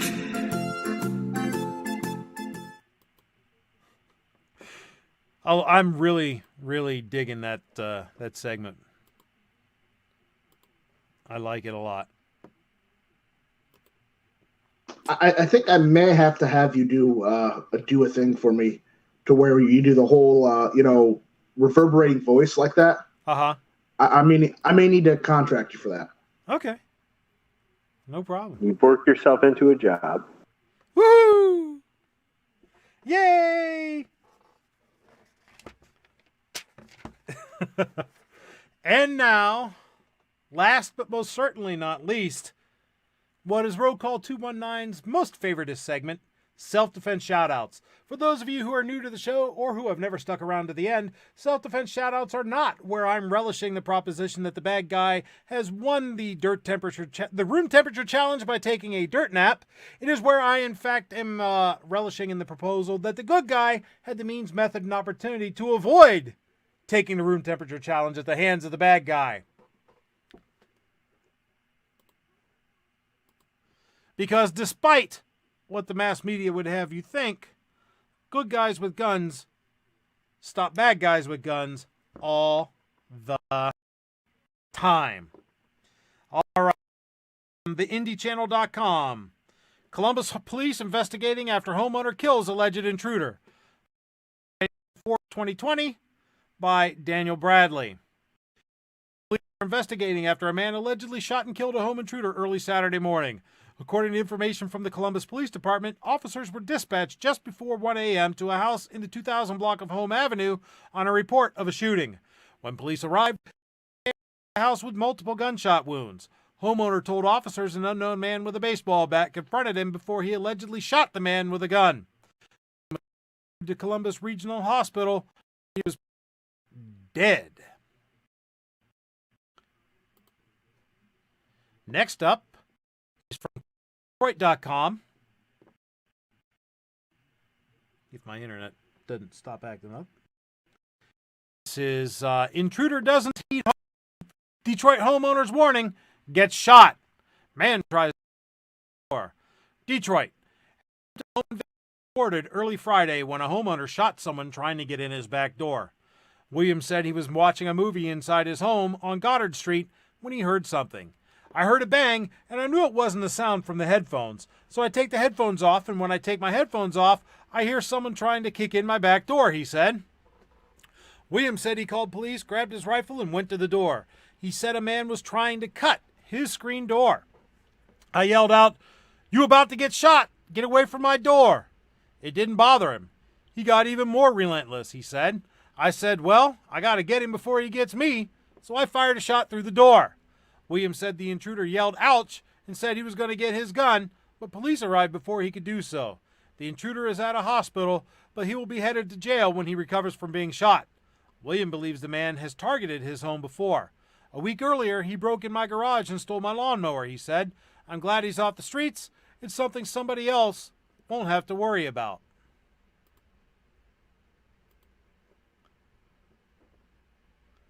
This game play.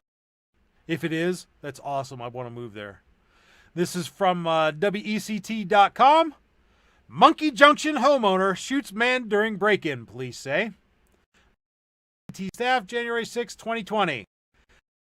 North Carolina.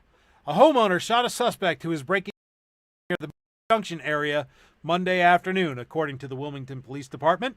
According to Jessica Williams, a spokesperson for the police department, the incident happened around 12:35 p.m. in the 1500 block of Honeybee Lane in the Willoughby Park community.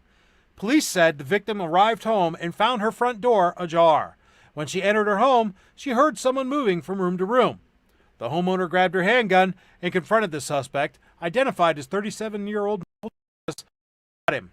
Williams said Jarvis remains in critical condition as of the homeowner will not be charged, which is exactly how it should be. I looked it up. It's a real place. Junction is a real Monkey place? Junction, North Carolina. That is awesome. Oh, okay. Yeah, it's in New Hanover County. This is from by J. George from Wednesday, January 8th, 2020. Crosby gun shop owner kills burglar in shootout, sheriff says. A 79-year-old military veteran and Crosby gun shop owner shot and killed a suspected burglar early Tuesday, Harris County Sheriff Ed Gonzalez said. The owner was asleep in his home in the 2000 block of Kennings Road, just west of Bohemian Hill Road, around 4:30 a.m. when he heard someone breaking into the adjacent combination gun store barbershop. That's a hell of a combination, a gun store and barbershop. He owned, Gonzalez said. He awoke and spotted 2 cars in the roadway and went out to investigate. He came upon a few men who had just broken into the store by pulling the front door open using a car and chains, Gonzalez said. The men saw the owner outside the business and opened fire, but missed. The owner hid behind a tree and returned fire after bullets whizzed into the tree trunk. After coming back out, he saw a trail of blood, but the suspected burglars had fled. About 15 minutes after the initial shootout, a man in his 30s was found shot to death in the 3800 block of Morales Road, about 10 miles south of the gun store on Kennings Road. 2 men were seen giving CPR to the injured man, both of whom were taken into police custody, Gonzalez said. Investigators also recovered 3 guns near the scene on Morales Road. The gun store owner, a 79-year-old military veteran, was not immediately charged, Gonzalez said. A grand jury will likely determine if charges are necessary.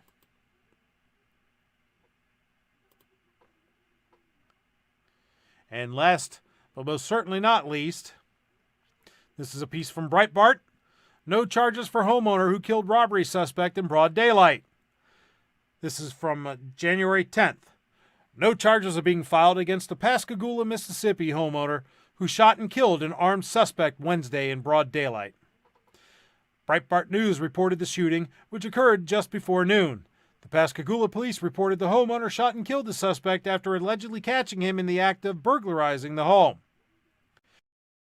Identified the deceased suspect as 31-year-old Walter Williams. Because the homeowner is an employee of the Jackson County Coroner's Office, an investigation into the incident was shifted to Harrison County Coroner Brian Switzer. Fox News reports that the homeowner will not be charged. The Pascagoula, Mississippi incident was the second one this week in which a homeowner caught an alleged invader out inside his or her home in the middle of the day. On January 7th, they reported the Monkey Junction shooting.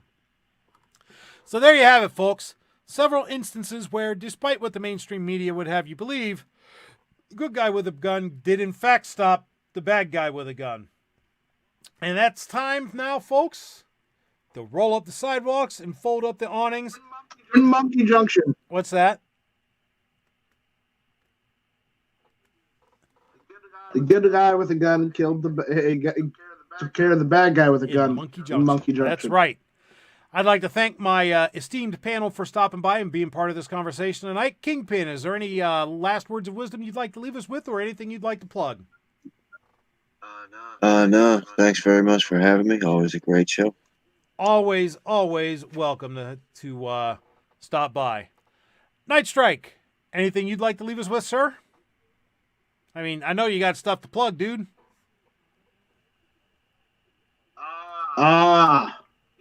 Yeah, check out guntube.org. Also, if you haven't done so already, check out the one of the promoted or featured videos on guntube.org promoting the firearm giveaway that we're doing with the Yankee Marshal. So if you were a patron of the month of January 2020 of $20 or more, you are automatically entered to win a firearm. Check it out. There you go, folks. Go ahead and check that out. Squib, is there anything you'd like to leave us with, sir?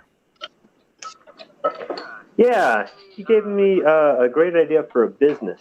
A barbershop and a gun shop together. Think about it. You get to the barbershop and you got to wait. And at my barbershop, there's at least an hour wait every time. Holy cow. You could shop for guns, ammo, accessories, whatever. Maybe even go to the range, put in a range in the back and, rent maybe a gun for 30 minutes. And then, there's a little sign up there, calls your number. You know that you're about your next, whatnot. That's pretty cool. Combine the two. That would actually be really damn cool, Squib. You should do that. Because my barber shop is pretty popular in the area. People come from all over to go to a real barber, not great clips or any of that garbage. And there's always a wait. There's always a line. There's always a wait. And, yeah, I'm getting some little wheels are turning. Really little wheels. That's awesome, dude. Do it. Do it. Just do it. As always, I would like to thank you folks out there in the chat for coming by and being part of this. It's all about you. This show would be nothing if you weren't out there being part of this conversation. So from the bottom of my heart, thank you very much. If you'd like to support the channel, there are a couple ways you can do it. Hit the thumbs up. Share the video. Post it on your social media. If you really like the channel, head on over to Patreon. I put the link out there in the chat. Be a direct supporter of us. Be a patron. Go on over to our Facebook group and join over there. I post a lot of different stuff over there that doesn't make it onto YouTube, so check that out. You can also find me on Instagram and Twitter. Go on over to Gunstreamer. I know Ashley from Gunstreamer was out there earlier, and check us out over on Gunstreamer as well. Go to GunTube. Check us out on GunTube. Let's support these platforms that support us. We know YouTube isn't necessarily the most friendly place in the world for our niche, but no, you don't it is say. The biggest, so that's kind of where we kind of have to have a presence here. I want to say thank you to all the new people that showed up today for sure. I hope you like what you saw and you hit that subscribe button and the bell notification so that you can continue to find out, when I do these videos, which is typically every Friday night at 11:30. Although, as happened earlier this week, I may do a Right of the People single shot to talk about one particular topic. So check it out, folks. I really hope that you stick around. As always, I'll leave you with this. In these dark and dangerous times, tell your Congress critters and elected representatives what you think about these issues and what they better not do. Send them a snail mail, email, telephone, telegraph, carrier pigeon, smoke signals, semaphore, heliograph, bicycle messengers, runners. Do whatever you have to do to let them know what you think, and never, ever, ever give up the fight.